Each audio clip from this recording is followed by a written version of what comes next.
కాంగ్రెస్ లోకి మరో 6 బీఆర్ఎస్ ఎమ్మెల్యేలు. తెలంగాణ అసెంబ్లీ ఎన్నికల్లో ఘోర పరాజయం పాలైన కారు టీఆర్ఎస్ పార్టీకి అడుగడుగునా ఎదురు దెబ్బలే తగులుతున్నాయి. అసెంబ్లీలో ఘోర పరాజయం ఎదుర్కోవడంతో పార్లమెంట్ ఎన్నికల్లో అయినా పరువు నిలబెట్టుకుందామని విశ్వ ప్రయత్నాలు చేసి అడ్రస్ లేకుండా పోయింది.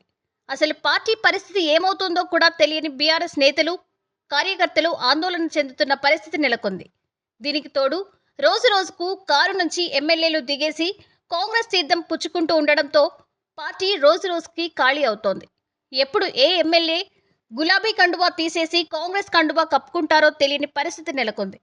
సార్వత్రిక ఎన్నికల ముందు మొదలైన చేరికలు పార్లమెంట్ ఎన్నికల అనంతరం మరింత జోరందుకున్నాయి. ఇప్పటికే 6 ఎమ్మెల్యేలు కారు దిగి కాంగ్రెస్ లోకి జంప్ చేశారు. బీఆర్ఎస్ తరఫున గెలిచిన ఎమ్మెల్యేలు దానం నాగేందర్, తెల్లం వెంకట్రావు, కడియం శ్రీహరి, పోచారం శ్రీనివాసరెడ్డి, సంజయ్ కుమార్, కాలే యాదయ్యలు పార్టీకి గుడ్ బై చెప్పేసి కాంగ్రెస్ కండువా కప్పుకున్నారు. పొలిటికల్ ఫ్యాక్టరీకి అందిన సమాచారం ప్రకారం మరో 6 ఎమ్మెల్యేలు గులాబీ పార్టీకి గుడ్ బై చెప్పడానికి రంగం సిద్ధం చేసుకున్నట్లుగా సమాచారం.